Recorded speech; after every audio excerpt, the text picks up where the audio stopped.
Hello friends, आज आपको मैं बताऊंगा कंप्यूटर प्रोग्रामिंग लैंग्वेज में हम लोग ट्रांसलेटर्स को क्यों यूज़ करते हैं, कितने टाइप के ट्रांसलेटर्स होते हैं और उन ट्रांसलेटर्स में क्या डिफरेंस है।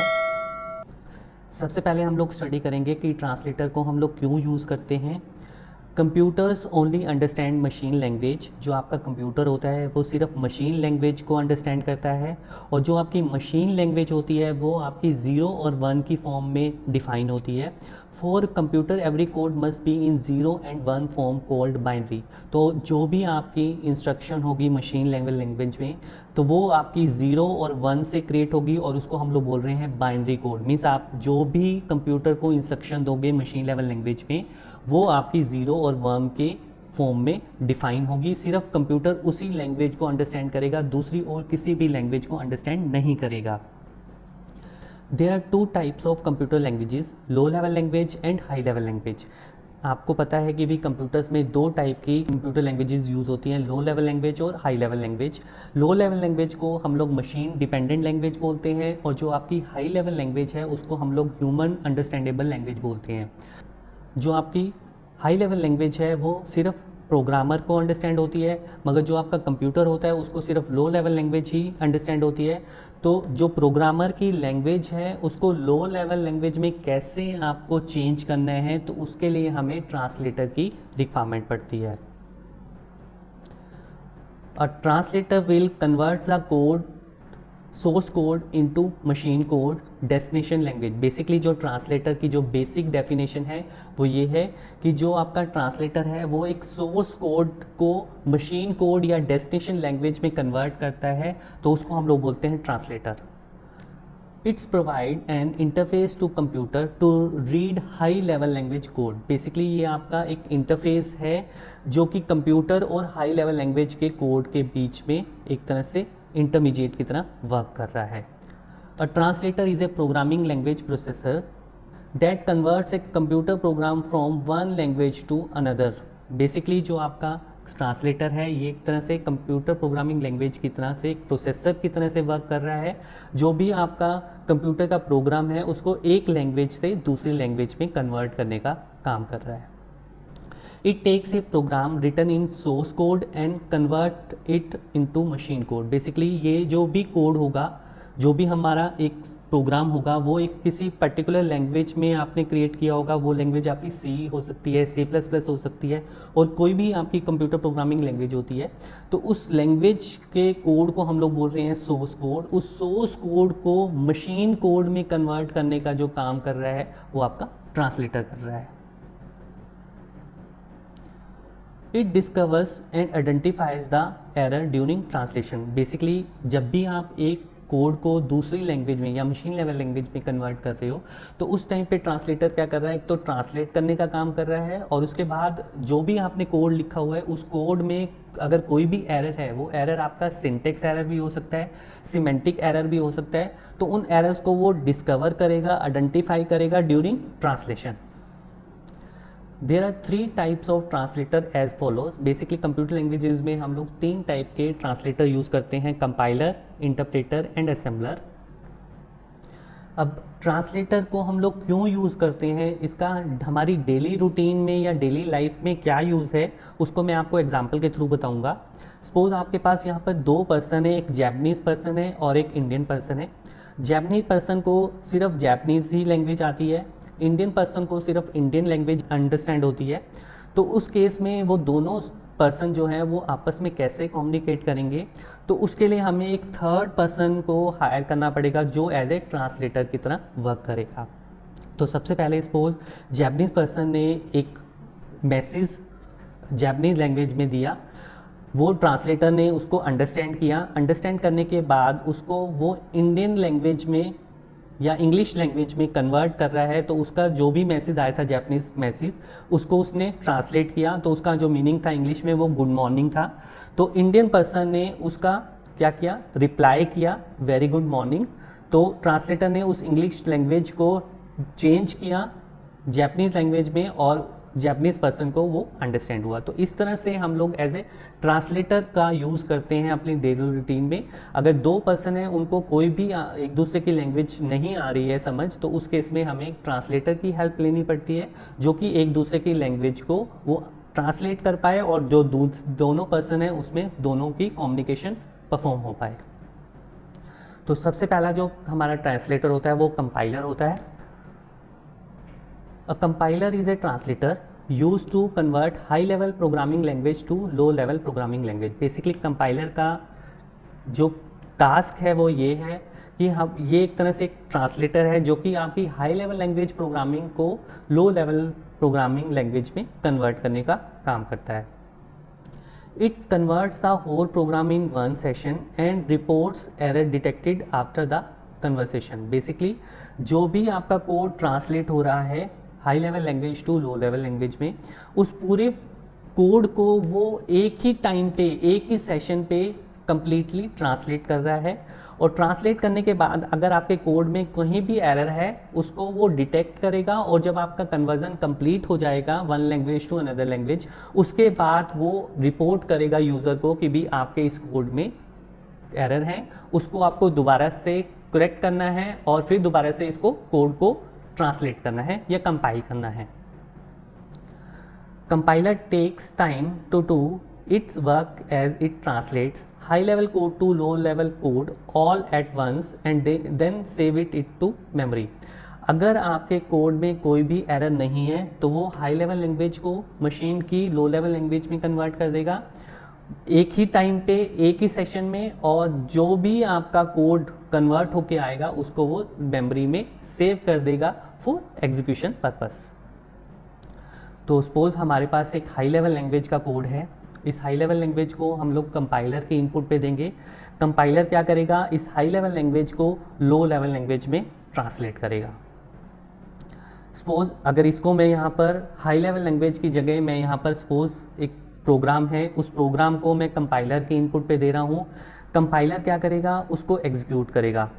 एग्जीक्यूट करने के बाद जब आपकी एग्जीक्यूशन हो जाएगी तो उस एग्जीक्यूशन पे मैं यहाँ पर इनपुट डाटा प्रोवाइड करूँगा और उसके बेसिस पे वो उस इनपुट डाटा की आउटपुट को शो करेगा। तो यहाँ पर मैं कोई भी एग्जांपल यूज़ कर सकता हूँ सी या सी प्लस प्लस का, क्योंकि दोनों ही जो लैंग्वेजेस हैं वो आपकी कंपाइलर बेस्ड लैंग्वेजेस हैं। तो यहाँ पर मैंने सी लैंग्वेज में एक प्रोग्राम क्रिएट किया हुआ है। उस कोड को हम लोग बोल रहे हैं सोर्स कोड। इस सोर्स कोड को हम लोगों ने कंपाइलर के थ्रू ट्रांसलेट किया लो लेवल लैंग्वेज में। तो जब लो लेवल लैंग्वेज में आप ट्रांसलेट करोगे तो वो बेसिकली एक ऑब्जेक्ट कोड, एक फाइल क्रिएट करेगा। इस फाइल को क्रिएट करने के बाद आपका जो कोड है, जो ऑब्जेक्ट कोड है, वो लिंकर या लोडर उसको मेमोरी में एग्जीक्यूशन पर्पस के लिए लोड करेंगे। और जब आपका वो कोड एग्जीक्यूट हो जाएगा तो आपके पास एक और फाइल क्रिएट होगी जिसको हम लोग बोलते हैं .exe फाइल। अब इस exe फाइल की इनपुट पे मैं इनपुट डाटा प्रोवाइड करूंगा और ये exe फाइल क्या करेगी, उस डाटा के बेसिस पे आपको आउटपुट प्रोवाइड करेगी। तो हम लोग जब भी सी लैंग्वेज में कोई कोड को जो कि आपकी हाई लेवल लैंग्वेज में कन्वर्ट हुआ कोड है उसको लो लेवल लैंग्वेज में कन्वर्ट करते हैं तो टोटल 4 सेपरेट फाइल्स आपकी क्रिएट होती हैं। सबसे पहले जो फाइल होती है, जो .c वाली जो फाइल है, उसको हम लोग, जिसमें आपने कोड लिखा हुआ है, उसको हम लोग सोर्स कोड फाइल बोल रहे हैं। जब आपका कंपाइलर उसके लो लेवल लैंग्वेज में कन्वर्ट करेगा तो वो बेसिकली आपकी .obj फाइल होती है जिसको हम लोग बोलते हैं ऑब्जेक्ट फाइल। उसके बाद जब आप उसको लिंकर और लोडर की हेल्प के थ्रू मेमोरी में एग्जीक्यूट कराते हो तो उस टाइम पे जो फाइल बनती है वो .exe फाइल बनती है। और जो फोर्थ फाइल होती है जिसको हम लोग बोलते हैं .backup फाइल, बी के फाइल, वो आपकी बेसिकली कि बैकअप अगर आपको कभी आपकी फाइल करप्ट हो जाए तो उस टाइम पे आप उस फाइल को यूज़ करते हो। तो आप जितनी भी आप ये फाइल यूज़ कर रहे हो, चाहे .obj फाइल है, .exe फाइल है, .backup फाइल है, ये तीनों की तीनों फाइल आपकी मशीन अंडरस्टैंडेबल फाइल होती है। सिर्फ जो ह्यूमन अंडरस्टैंडेबल फाइल होती है वो .c वाली फाइल होती है। An error report is often produce after the full program has been translated. Basically जब भी आप प्रोग्राम को ट्रांसलेट करते हो तो वो जब कंप्लीट आपका ट्रांसलेट हो जाता है तो उसके बाद आपका कंपाइलर क्या करेगा, जितनी भी आपकी एरर्स हैं उन सबको वो लास्ट में आफ्टर ट्रांसलेशन वो रिपोर्ट करेगा यूज़र को। These error can only be fixed by changing the original source code and compiling the program again। Basically जो भी आपके एरर आए हैं, चाहे सपोज एक एरर आया है चाहे 10 एरर आए हैं, उन सभी एरर्स को आप क्या करोगे, जो आपकी original source code program file है उसमें आप क्या करोगे, फिक्स करोगे, चेंज करोगे। चेंज करने के बाद फिर दोबारा से उस कोड को कंपाइल करोगे और ये प्रोसेस तब तक चलता रहेगा जब तक कि आपके सारे के कंप्लीट ना हो जाए। मीन्स आपके कोई भी उस कोड में अगर एरर होगा तब तक ये प्रोसेस चलता रहेगा। जैसे ही एरर आपके कंप्लीट होंगे तो आपका कोड क्या हो जाएगा, लो लेवल लैंग्वेज में कन्वर्ट हो जाएगा। कंपाइलर बेसिकली कई टाइप्स के होते हैं, हम लोग अलग अलग लैंग्वेजेस में यूज़ करते हैं। तो सबसे पहला जो एग्जांपल है कंपाइलर का है बोरलैंड में हम लोग इसको यूज़ करते हैं, JCC में इसको यूज़ करते हैं, टर्बो C++ में यूज़ करते हैं, जस्ट इन टाइम में हम लोग इसको यूज़ करते हैं।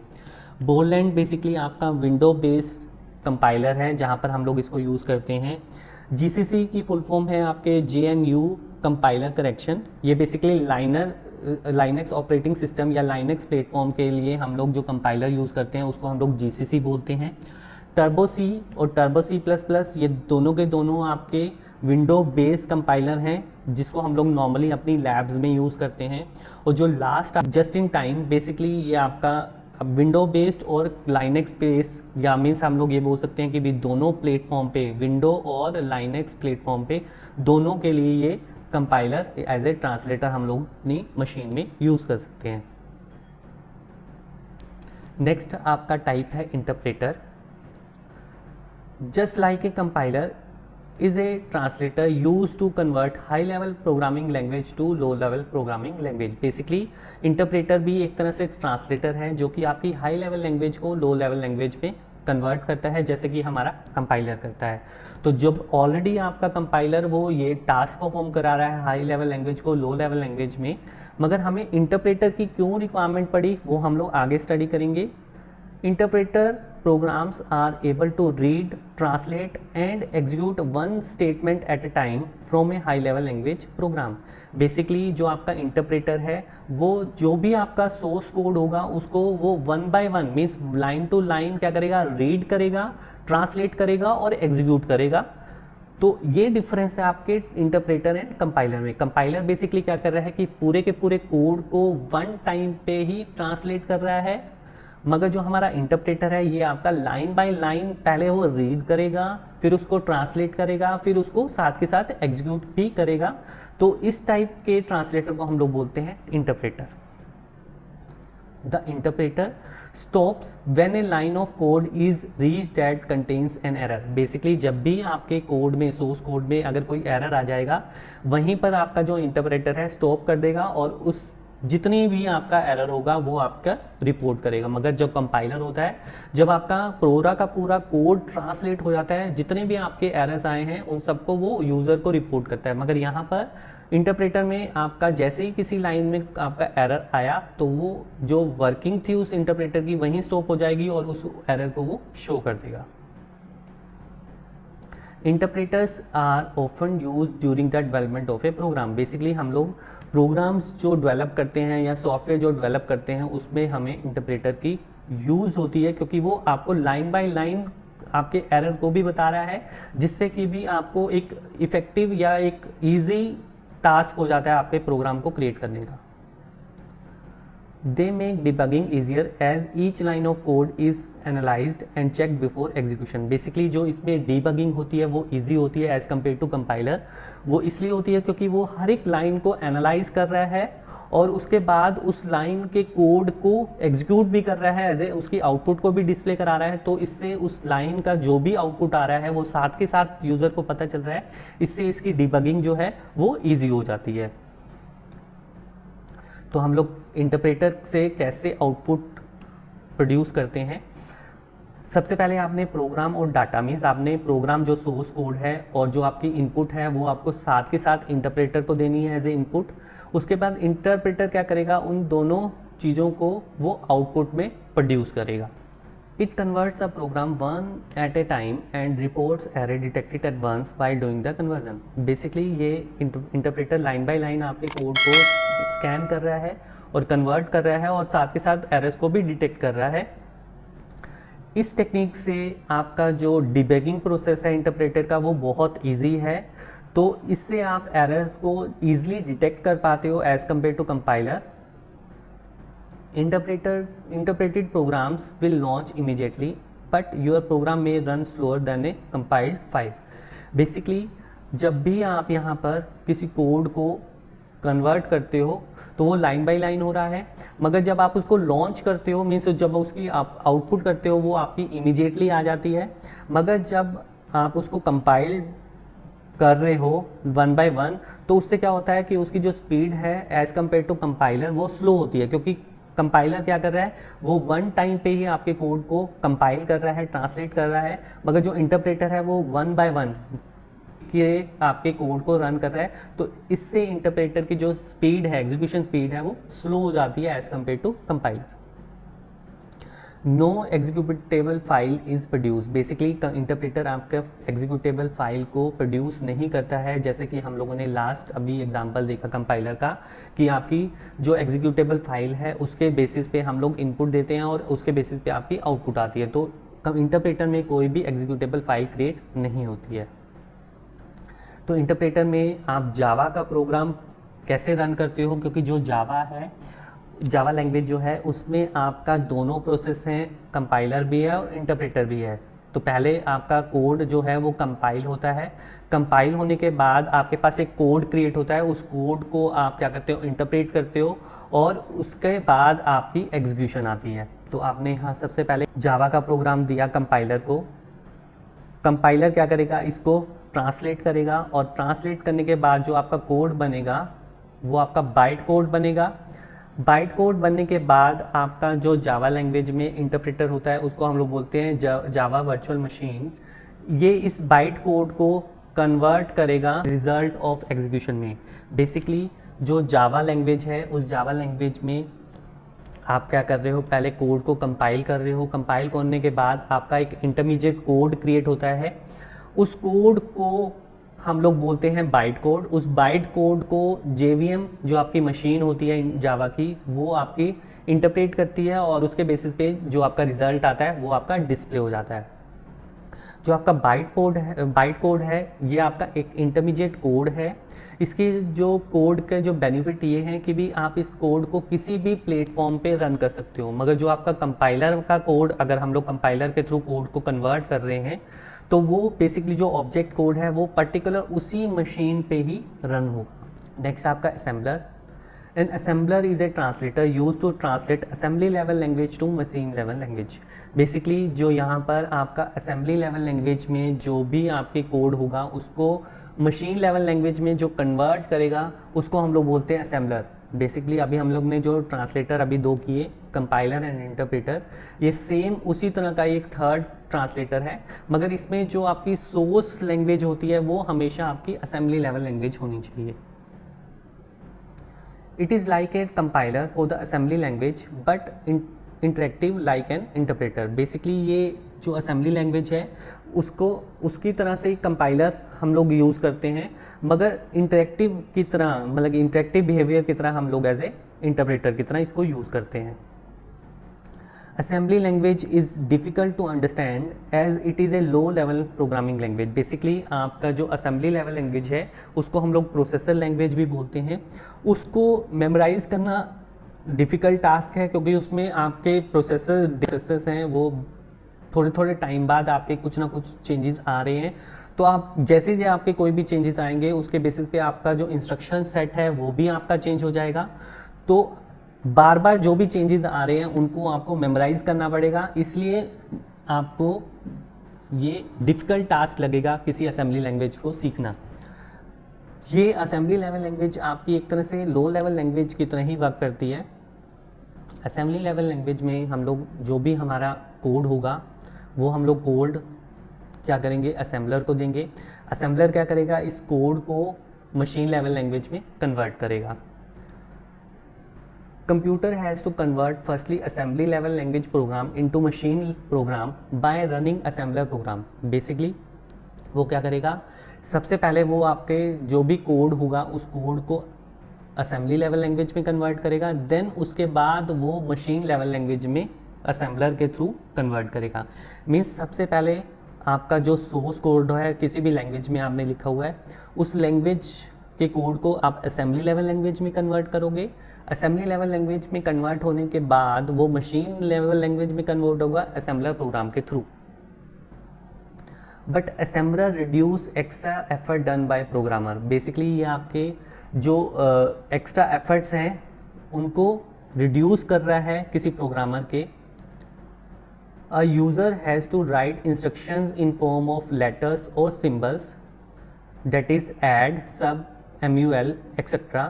But not in form of zeros and ones. Basically जो असेंबली लेवल लैंग्वेज होती है, जो हमारा प्रोसेसर लैंग्वेज होती है जिसमें हम लोग कंप्यूटर को इंस्ट्रक्शन दे रहे हैं, वो हम लोग इंग्लिश वर्डिंग ना देके हम लोग क्या करते हैं, कुछ सिंबल्स या लेटर्स या जिसे हम लोग बोलते हैं निमोनिक्स फॉर्म में हम इंस्ट्रक्शन प्रोवाइड करते हैं और उसको हम लोग पर्टिकुलर कोड से रिप्रेजेंट करते हैं। जैसे अगर हमें कोई एडिशन ऑपरेशन परफॉर्म कराना है तो उसके लिए हम लोग ऐड निमोनिक का यूज़ करेंगे। अगर आपको कोई सब्ट्रैक्शन परफॉर्म करानी है तो आप SUB निमोनिक वर्ड का यूज़ करोगे। अगर आपको मल्टीप्लिकेशन परफॉर्म करानी है तो आप MUL वर्ड यूज़ करोगे। तो बेसिकली क्या है कि भी आपका यहाँ पर जो असेंबली लेवल लैंग्वेज है, हम लोग इसके बेसिस पे कुछ निमोनिक्स प्रोवाइड करते हैं असेंबलर को। असेंबलर क्या करता है, उन निमोनिक्स के बेसिस पे इंस्ट्रक्शंस को 1 और 0 की फॉर्म में कन्वर्ट करता है, जो कि डायरेक्टली कंप्यूटर अंडरस्टैंडेबल लैंग्वेज होती है। What is the difference between compiler and interpreter? ये बहुत ही कॉमन क्वेश्चन है कि भी कंपाइलर और इंटरप्रेटर बेसिकली एक तरह से ट्रांसलेटर ही हैं। जो आपकी सोर्स लैंग्वेजेस हैं उन दोनों पे ये ट्रांसलेटर यूज हो सकते हैं। तो डिफरेंस क्या है वो हम लोग यहाँ पर स्टडी करेंगे।